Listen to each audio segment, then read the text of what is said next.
Kita seringkali menginginkan nikmat yang lebih besar, tapi sesungguhnya nikmat yang ada pada kita itu sudah besar. Kita menginginkan nikmat yang lebih banyak, tapi sesungguhnya nikmat yang Allah titipkan kepada kita itu jauh lebih banyak. Dan jangan lupa, kita seringkali meminta sesuatu yang lebih, padahal kadang-kadang kita tidak mampu memikul nikmat yang Allah berikan. Jangan-jangan nikmat yang Allah berikan kepada kita sampai sekarang ini kita tidak mampu untuk mempertanggungjawabkannya. Jadi jangan coba-coba kita meminta sesuatu yang lebih kalau kita tidak pandai mensyukurinya.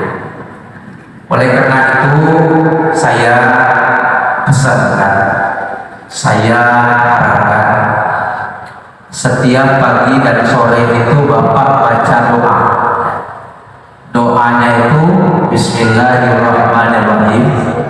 Allahumma ma amsa min nikmatin aw bi ahadin min khalqik fa minka wahdaka la syarika lak wa lakal hamdu wa lakas syukr.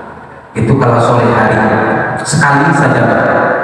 Kalau pagi Allahumma ma asbah bi nikmatin min ahadin min khalqik fa minka wahdaka la syarika lak wa lakal hamdu wa lakas syukr. Kata Nabi, kalau orang membaca itu baru dapat catatan pada hari ataupun pagi itu kita bagian daripada orang yang pandai bersyukur. Apa artinya? Allahumma ma'amsa, ya Allah, apa saja nikmat yang Engkau berikan kepada sore hari ini dan telah Engkau berikan kepada semua makhluk, itu merupakan karunia dari Falakal hamdu walakas syukur, dan sesungguhnya puji-pujian itu hanyalah milikmu dan syukur itu hanya kepadamu. Dibaca itu Pak ya, pelajari itu ada hadisnya. Kalau kita baca dan pagi dan sore satu kali, kita baru dapat catatan bagian dari orang yang pandai bersyukur. Siap kira-kira Pak? Berapa lu? Iya ya, bisa nanti saya kasih tahu dengan Pak PKM biar Pak PKM kasih tahu ya. Salawat dan takbir salam kita mohonkan kepada Allah Subhanahu wa taala, semoga disampaikan kepada junjungan kita Nabi besar Muhammad sallallahu alaihi wasallam. Mudah-mudahan kita selalu mengikuti sunnah-sunnahnya dan tuntunan-tuntunannya yang dicontohkan oleh Rasulullah kepada kita, terutama contoh yang berkaitan dengan akhlak, contoh yang berkaitan dengan rasa kasih dan sayangnya Rasulullah itu kepada umatnya. Tadi ayatnya saya sudah baca, laqad ja'akum rasulun min anfusikum azizun 'alaihi ma 'anittum harisun 'alaikum bil mu'minina raufur rahim. Sungguh telah datang kepada seorang rasul dari jenis dan kalangan kamu sendiri, terasa berat olehnya penderitaan yang ada pada kamu, karena dia menginginkan kamu menjadi orang yang sangat beriman. Bil mu'minina raufur rahim, yang namanya Muhammad itu Rasul itu bil mu'minina raufur rahim, sangat santun dan sangat sayang kepada orang beriman. Jadi Pak, contoh utama yang harus kita contoh dari Nabi itu rasa santun dan sayangnya.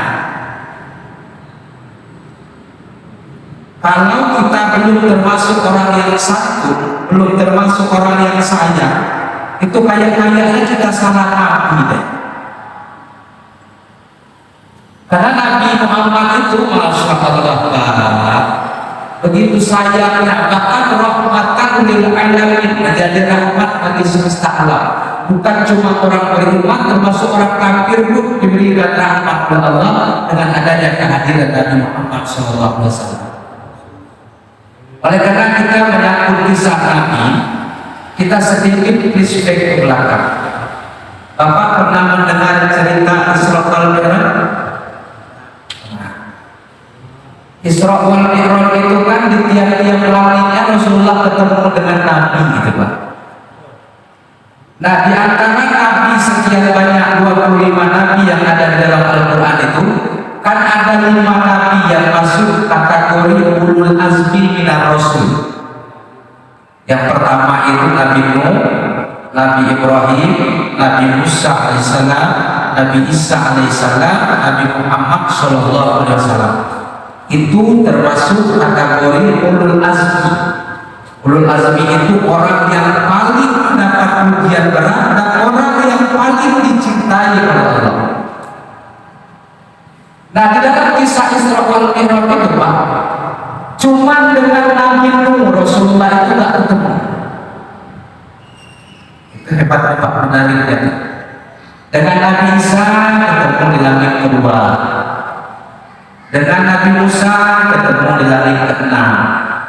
Dengan Nabi Ibrahim ketemu di langit ke-7. Dengan Nabi Nuh tidak ketemu. Kenapa itu? Menurut ahli mufassir, ahli tafsir, penyebabnya cuma satu Pak. Allahu Akbar. Saking rahmatnya Allah itu dengan kita.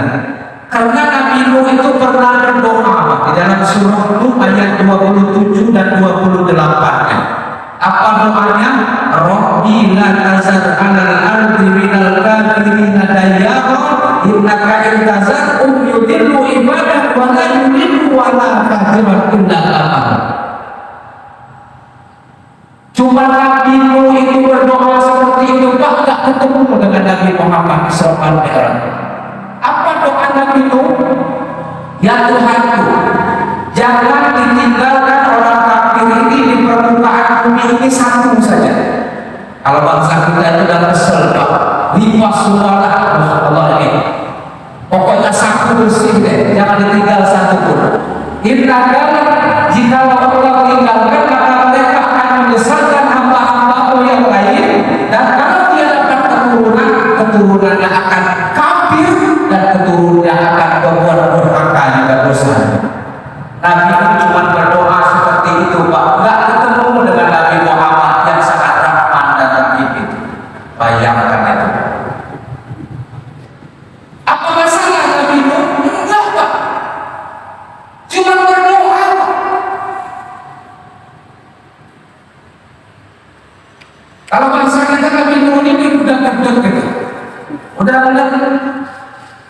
selama 800 tahun, 950 tahun, kemudian 800 tahun dia berdakwah, dapat pengikut 80 orang. Wajar dia berdoa seperti itu Pak. Kesel kalau bangsa kita ini.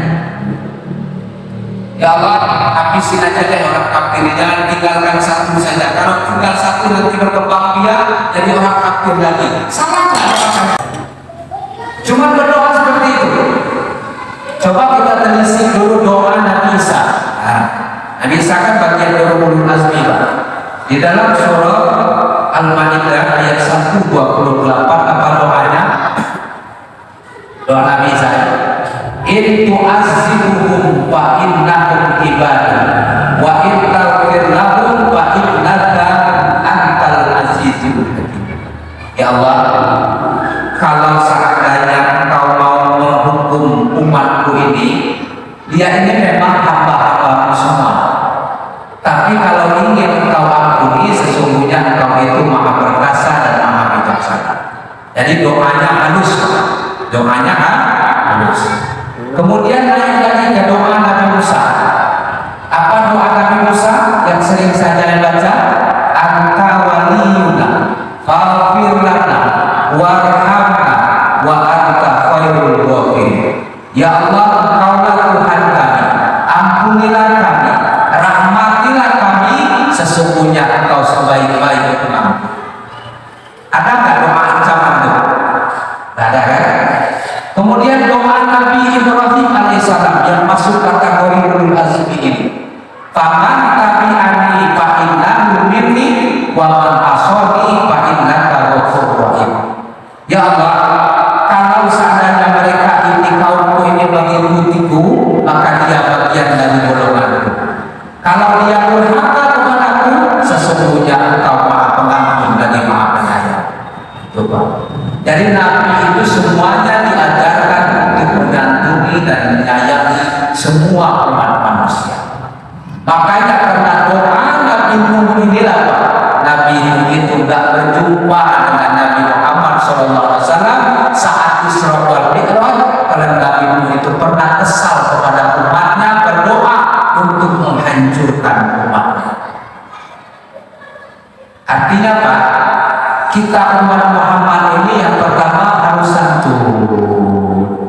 Pak. Apa arti santun itu? Santun itu Pak, menghormati yang tua, menghargai yang seusia, menyayangi yang lebih muda. Itu arti santun. Jangan dilihat status sosialnya.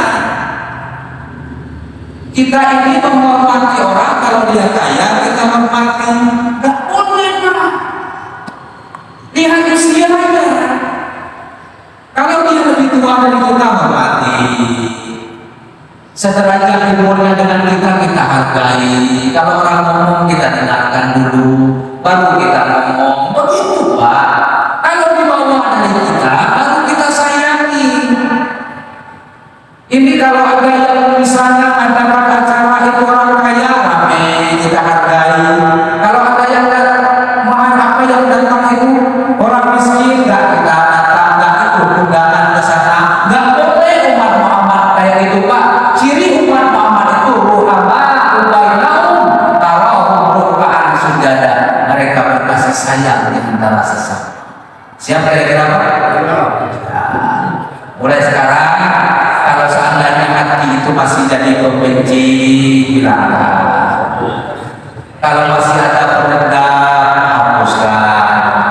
Kalau masih suka terlihat orang, tinggalkan Pak ya.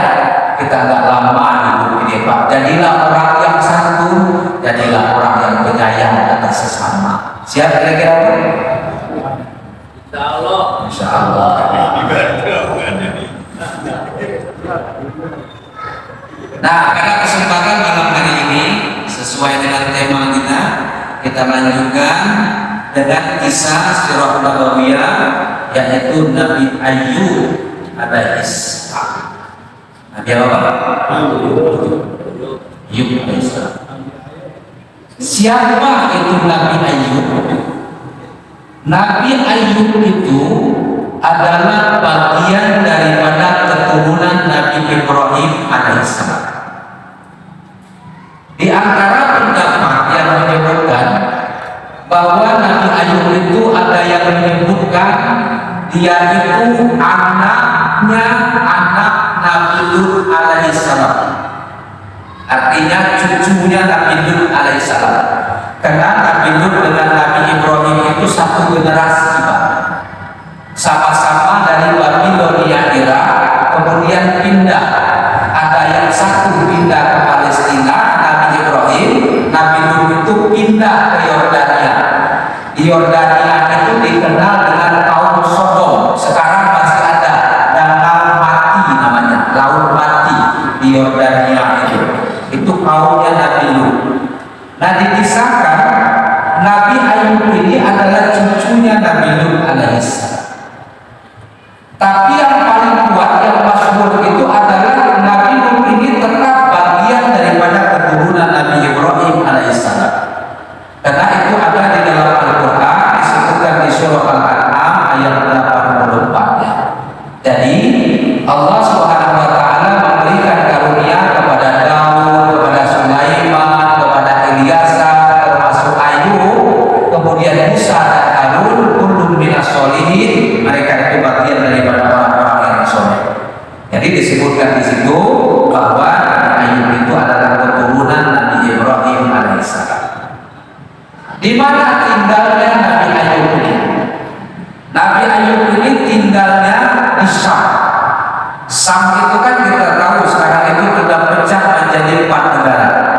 Yang pertama disebut dengan Suriah, yang kedua disebut dengan Lebanon, yang ketiga disebut dengan Yordania, yang keempat disebut dengan Palestina sekarang. Nah, Nabi itu yang tinggalnya di Yordania itu cuma satu, Nabi Lut. Nabi yang tinggalnya di Suriah cuma satu, itu Nabi Ayyub. Tapi Nabi yang tinggal di Palestina ada 9 Nabi. Nabi Musa itu awalnya di Palestina, tapi dia pindah ke Mesir. Jadi 9 Nabi itu ada di Palestina. Makanya negara Palestina sekarang itu disebut negaranya para nabi dan para rasul.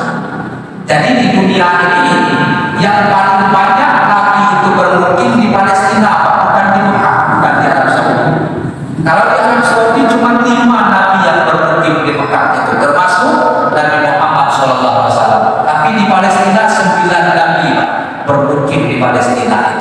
Jadi wajar kalau sampai sekarang ini Palestina itu menjadi rujukan bagi negara-negara Islam untuk membelanya. Kenapa? Karena memang dia bagian daripada negara para nabi dan para rasul. Paham sampai di sini kan? Insyaallah paham. Nah, Nabi Ayub alaihissalam ini adalah orang yang sangat kaya raya. Kaya, tanahnya banyak, ternaknya banyak, kemudian anaknya banyak, anaknya sampai 14 orang. Jadi kalau bapak masih 2-3 orang itu terlalu dikit, tambah lagi ya. Anaknya 14 orang. Nah, oleh karena dia kaya, mas perak banyak, ternak banyak, tanah luas, anak banyak, maka iblis setan ini dia gak senang Pak. Karena Nabi Ayub ini semakin kaya, semakin taat beribadah. Kan berbeda dengan kita. Kalau kita ini kadang-kadang makin kaya makin sibuk, benar nggak? Ya kan? Makin kaya makin lupa dengan masjid. Makin kaya makin jarang baca Quran. Makin kaya makin jarang silaturahim. Itu penyakit kita. Ada di sini kira-kira? Ada.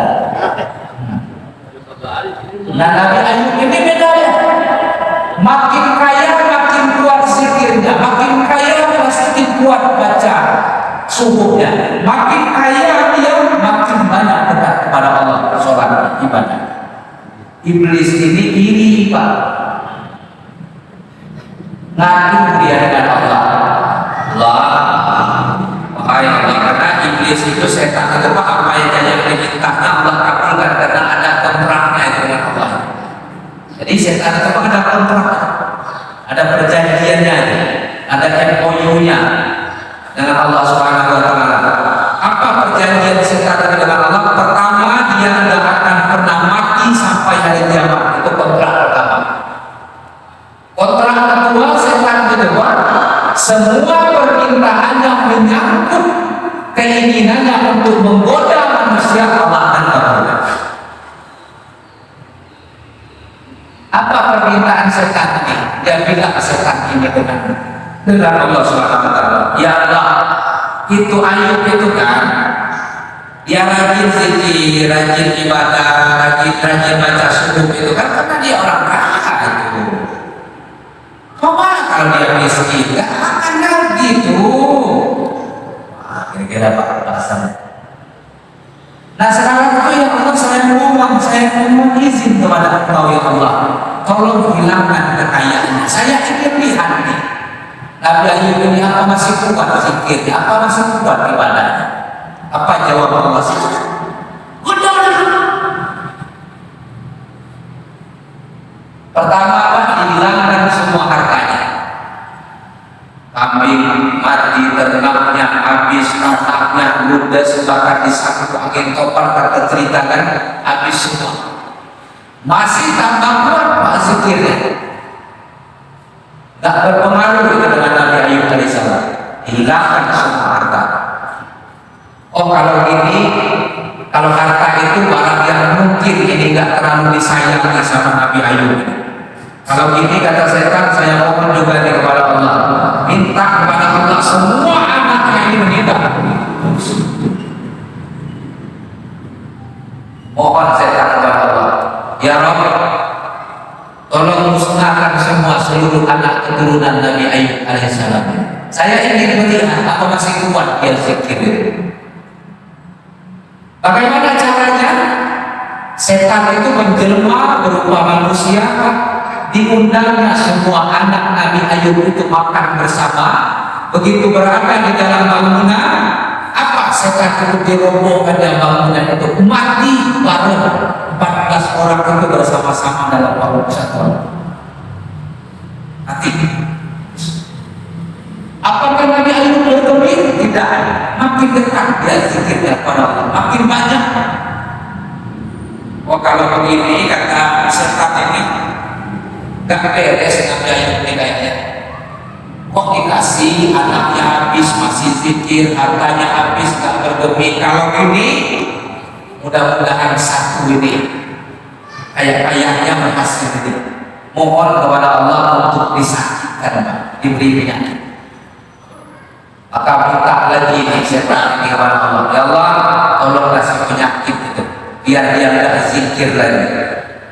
Dihilangkan hartanya tetap, hilangkan anaknya tetap, coba dikasih penyakit. Lantas dalam waktu yang sangat singkat Nabi Ayub alaihi salam ini menderita penyakit kulit. Penyakit kulitnya bukan kulitnya meninggalkan daging, Pak, tapi kulit dan daging meninggalkan tulang. Kalau kita kalau pedis itu namanya kulit meninggalkan daging. Daging kita masih ada, tinggalkan kulitnya yang pergi. Nah kalau Nabi Ayub ini tidak, Pak, kulit dan dagingnya yang meninggalkan tulang, jadi tinggal tulang saja. Semuanya bernanah, semuanya membengkak, busuk, berulang, baunya jelek, tinggal tulang. Yang tersisa cuma lisannya saja dan hatinya. Jadi yang tidak dimakan tulang itu cuma hati dan lisannya, lidahnya saja. Berapa lama dia ditimpa penyakit ini? 18 tahun.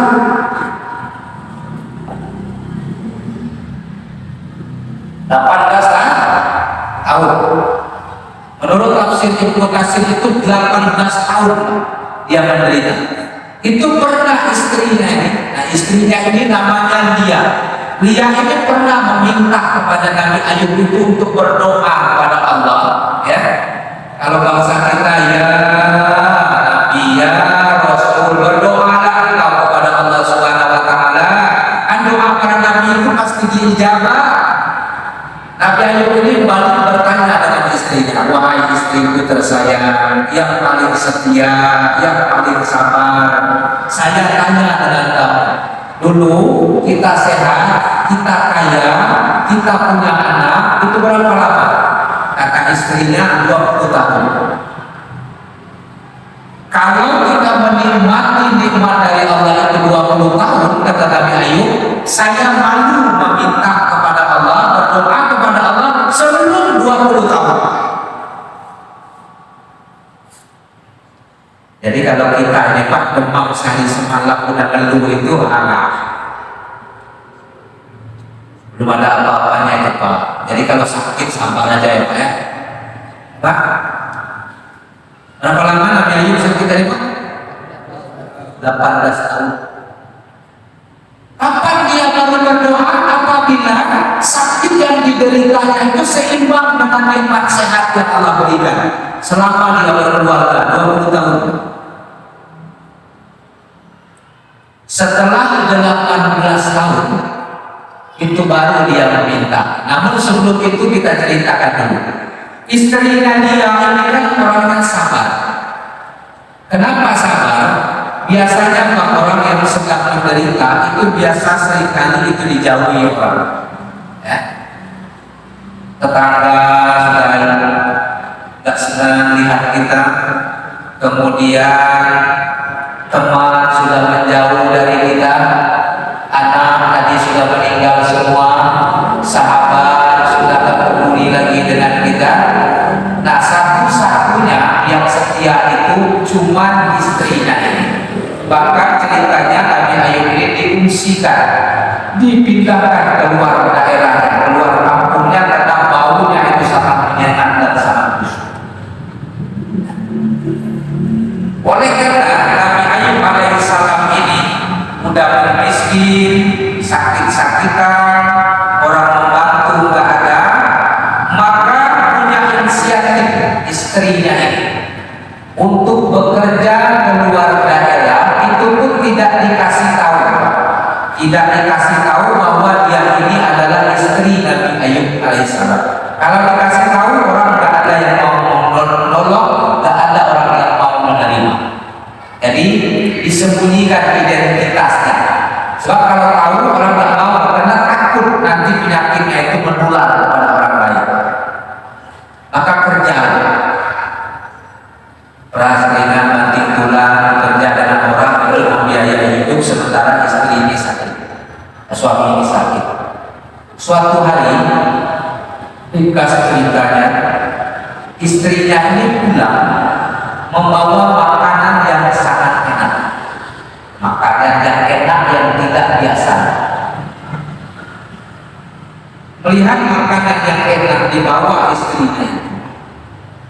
Ayub ini curiga, dari mana dapat uangnya?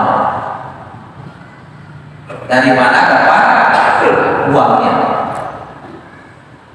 Jadi kalau istri itu bawa uang yang kita curigai, yang kita nggak tahu jalannya, itu patut dicurigai. Itu udah hukum alam aja juga ya. Kakak dia pinjam online, ya, kakak dia ikut arisan tanpa sepengetahuan kita, ditanya. Rupa-rupanya oleh karena ia ingin menyenangkan suaminya, dia ini istri Nabi Ayub ini dijualnya rambutnya. Karena kalau dulu itu rambut itu berharga untuk disambung, ya. Jadi rambutnya itu dipotongnya, dijualnya, dapat uangnya agak besar, diberikan makanan untuk membahagiakan dan menyenangkan Nabi Ayub alaihissalam. Berbiasa dapat pengorbanan. Kalau dapat kayak istri kayak itu Pak, kalau belum mati tidak dikubur gitu.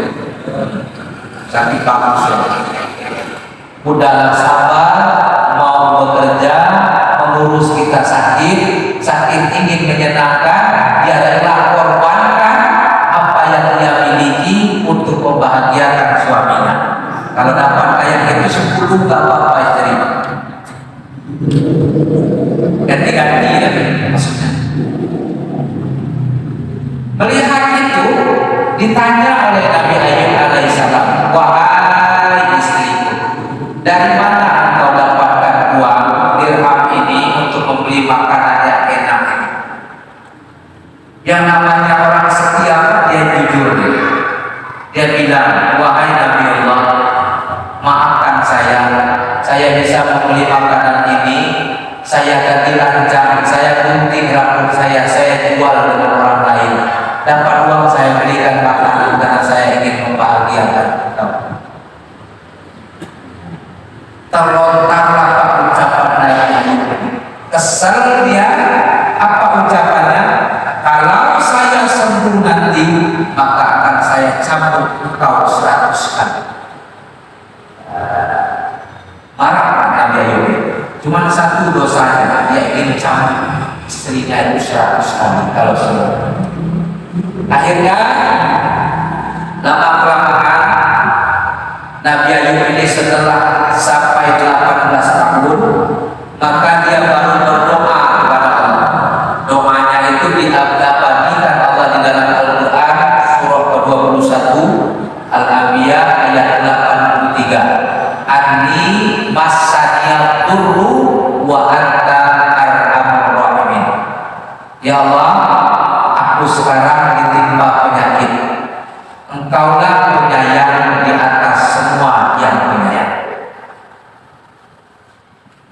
Di situ nggak ada Pak kalimat ya Allah sembuhkan aku, nggak ada Pak. Ya Allah, aku ditimpa penyakit. Engkaulah penyayang di atas yang penyayang. Nah ini Pak, kalau kebetulan Bapak sakit, ini bisa jadi amalan. Baca itu setelah sholat subuh. Habis sholat subuh, kalau Bapak sakit apapun sakitnya, baca ini minimal 21 kali. Bacaannya Ani masaniyat dulu wa anta arhamur rahimin. Ya Allah, saya ditimpa penyakit, engkaulah yang penyayang di atas semua yang penyayang. Itu dibuka surah ke-21 Al-Anbiya ayat 83. Jadi kalau Bapak sakit jangan dulu buru-buru berobat. Coba yakinkan dulu dengan hati kita, mohon pertolongan dari Allah. Banyak orang yang mengamalkan ayat ini yang saya suruh, alhamdulillah Pak, sehat. Karena obat tertinggi itu Al-Quran. Saya ingatkan, obat yang paling tinggi itu apa? Al-Quran. Siapa yang bilang obat tertinggi itu Al-Quran? Allah yang bilang. Wa nunazzilu minal Qur'ani ma huwa shifaa'un wa rahmatul lil mu'minin. Sesungguhnya Al-Quran itu adalah syifa, obat rahmatun lil mu'minin, rahmat bagi orang-orang yang beriman. Kenapa Allah sebutkan di akhirnya orang beriman? Artinya modal mengamalkan ayat Al-Quran untuk sembuh itu yakin dulu Pak. Jadi kalau Bapak yakin insya Allah sembuh. Apalagi penyakitnya yang menahun itu, ya. Apakah itu darah tinggi misalnya, apakah itu penyakit gula, semua penyakit amalkan itu. Setelah sholat subuh baca 21 kali. Ya. Ingat Pak ya? Surah apa tadi? Surah apa? Nabian itu surah berapa? 21. Ayat 83 itu dibaca. Kalau misalnya keluarga baca dulu, nanti lah datang ke dokter itu. Dokter itu kalau menurut saya Pak urusan nomor 4/5 nanti. Kalau saya alhamdulillah Pak pernah masuk rumah sakit. Sampai sekarang pun saya belum pernah masuk rumah sakit. Alhamdulillah. Kuncinya apa Pak? Bersihkan hati kalau Bapak ingin sehat. Bertanya dengan istri saya, belum pernah dia merawat saya sakit yang parah. Paling-paling pilek, demam, pinggang-pinggang agak pegel, kalau duduk mau nyender. Masuk rumah sakit alhamdulillah. Amalan saya apa? Salat tahajud. Baca ayat Al-Quran. Al-Quran itu lengkap Pak. Mau minta jadi orang kaya ada. Minta sehat ada. Amalkan isi Al-Quran. Karena yang bilang yang dulu itu Allah. Bapak sehat sakit amalkan. Nah, membaca ayat itu, doa itu selama 18 tahun sakit tadi, apa kata Allah? Hentakkan wahai ayu kakimu ke bumi, maka akan memancar air. Jadi hentakkannya. Jadi apa? Kalau seandainya perhatikan, Nabi Ismail itu dapat air dihentakkan kakinya ke bumi, keluar air. Nabi Ayub alaihissalam berobat, dikasih Allah obat, disuruh menghentakkan kakinya di bumi. Tiga. Nabi Nuh alaihissalam keluar airnya itu, banjir besar itu keluar dari perut bumi sampai dari bawah tungku rumahnya. Pak kenal tungku kan? Nah, ini jadi iktibar. Tapi kan, kalau Bapak ingin sehat, sering-seringlah telapak kaki itu menyentuh tanah. Benar itu Pak. Serius. Kita ini kan selalu pakai sandal Pak, ya, selalu pakai sandal, selalu pakai sepatu. Kalau dalam bahasa Al-Quran, kebetulan saya ahli tafsir. Di dalam bahasa Al-Quran salah satu obat itu kaki ini harus bersentuhan dengan tanah. Banyak ayat tempat yang menyebutkan bahwa air itu memancar dari tanah itu disebabkan hentakan kaki. Ada lagi air yang mengalir itu hentakan kaki malaikat Jibril. Wah. Sebenarnya apa? Kita yang sering pakai alas kaki itu kurang sehat. Maka sekali-kali di depan rumah itu jalan, jangan pakai sandal terus. Benar itu serius Pak. Itu obat. Apa Pak? Tanah nggak ada. Ini susahnya kita di sini. Semen semua, bukan semen Pak ya, tanah. Makanya saya kalau ke sawah itu boleh dicek itu, nggak pernah saya pakai sandal. Itu. Jadi saya berkebun gitu Pak, ke sawah itu salah satunya itu Pak, obat. Boleh dicek, saya nggak pernah pakai alas kaki Pak kalau lagi naik lagi goreng, boleh dicek. Alhamdulillah sehat. Kita mungkin selama ini tidak tahu ilmunya itu. Hentahkan kakimu, ayo maka memancat ya. Luar biasa Pak. Kemudian sembuh semua, dimandikan, diminum sama Nabi Ayub. Kemudian dia kembali muda, sampai-sampai istrinya itu linglung melihat Nabi Ayub itu persis kayak dia masih baru menikah. Akhirnya apa juga ceritanya? Semua hartanya dikembalikan Allah, bahkan 2 kali lipatnya. Anaknya tadi 14 orang diceritakan, bahkan sampai 28 orang. Bahkan yang paling dahsyat itu Allah turunkan berupa belalang.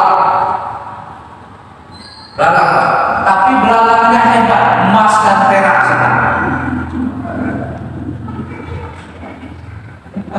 Emas dan perak kayak belalang.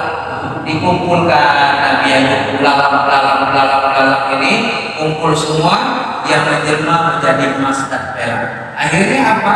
Semua kekayaan itu dikembalikan oleh Allah Subhanahu wa taala. Kemudian anaknya ada yang menyebutkan dihidupkan kembali, ada yang menyebutkan dia ini melahirkan sampai 28 orang anaknya tambah. Artinya apa Pak? Dalam hidup itu, semua para nabi dan para rasul itu ditempa oleh Allah Subhanahu wa taala. Yang pertama harus sabar dulu. Harus sabar dulu. Gak ada nabi itu yang gak ditempa dengan kesabaran.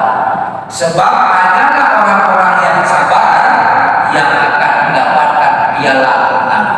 Tapi di antara para nabi yang sabar itu di antara para nabi yang sabar itu dia punya klasifikasi lagi. Yang paling tinggi nilai kesabarannya itu yang pertama Nabi Idris. Apa kelebihan Nabi Idris ini kesabarannya? Nabi Idris ini ahli kitab, selalu membaca.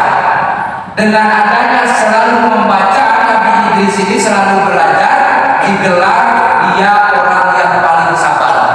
Nah kita yang seperti ini Pak, nggak akan pernah bisa menjadi orang yang ahli kitab, ahli ilmu kalau tidak sabar. Yang kedua yang digelari sebagai nabi yang sabar itu Nabi Ismail alaihissalam.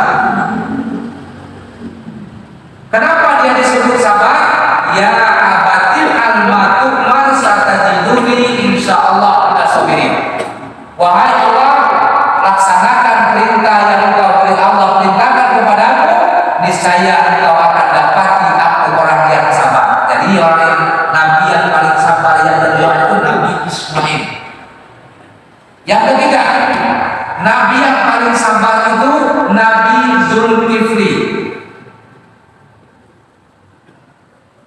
Nabi apa? Zulkifli. Kenapa disebut dengan Zulkifli? Nanti Pak kita bahas.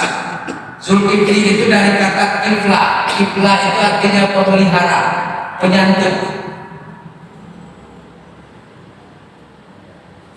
Kata Nabi, ana wa kafirul yatim, saya itu bersama orang pemelihara anak yatim. Kahata ini seperti duanya, seperti telunjuk dan budan. Jadi kifli itu, kiflataini itu artinya dua jari itu. Kifli itu artinya orang yang merawat, orang yang mengayomi. Apa keistimewaan Nabi Zulkifli ini? Kan orang Bani Israel itu kerjanya membunuh para nabi. Bani Israel itu pernah membunuh 3.000 nabi, 1.000 lagi dia kabur.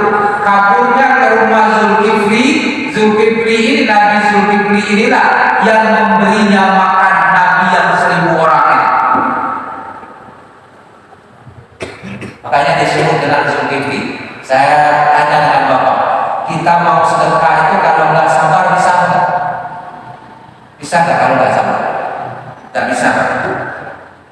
Jadi nggak bisa kalau kita mau sedekah itu kalau nggak sabar.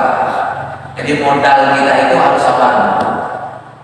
Nah kemudian yang keempat, nabi yang sabar itu Nabi Ayub alaihissalam. Yang kelima, yang paling sabar itu Nabi Muhammad Shallallahu Alaihi Wasallam. Jadi Nabi Muhammad Shallallahu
Karena Nabi itu ada yang digelari Nabi yang paling benar, ada digelari Nabi yang paling soleh, ada digelari Nabi yang paling tinggi tingkat keimanannya, ada digelari Nabi itu yang paling sabar, ada digelari Nabi itu orang yang paling anim, orang yang paling bijaksana.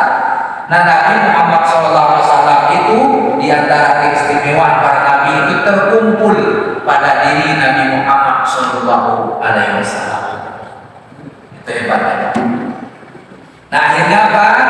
Nabi Ayub alaihissalam ini kembali, dia seperti semula, bahkan lebih sehat kembali. Kemudian istrinya alhamdulillah dihukum dengan bagaimana caranya Allah perintahkan. Itu di dalam surah Shad ayat 45 Allah sebutkan perintahkan kepada Nabi Ayub ini untuk menuntaskan janjinya. Wahai Ayub, kau kan sudah bernazar untuk memukul dan mencambuk istrimu sebanyak 100 kali. Sekarang ambil olehmu rumput 100 batang, kau ikat rumput itu, ikat dengan benar atas pukulkan ke istrimu. Maka hukum itulah berlaku bahwa kalau kita punya nazar memukul istri, memukul istri, niatnya dicambuk karena cambuk itu nggak ada dengan kita, kan ada yang mungkin terlontar. Nanti kalau kamu saya nanti kamu saya cambuk. Oleh karena itu sudah menjadi dasar dan nazar, nanti Pak sebagai penggantinya ambil rumput sebanyak 100 batang itu dicambukkan 1 kali kepada istri. Itu yang dilakukan oleh Nabi Ayub alaihissalam. Jadi nazarnya tetap terbayar, istrinya tidak sakit. Itu pertanda bahwa janji kepada Allah itu harus tetap terlaksana. Paham sampai di sini? Insyaallah. Insyaallah. Mudah-mudahan kita bisa mencontoh, walaupun tidak tuntas semuanya. Mudah-mudahan kita bisa mengikuti jejak para nabi dan para rasul, karena sesungguhnya dihadirkannya para nabi dan para rasul itu adalah untuk contoh dan suri tauladan dalam kehidupan kita manusia. Demikian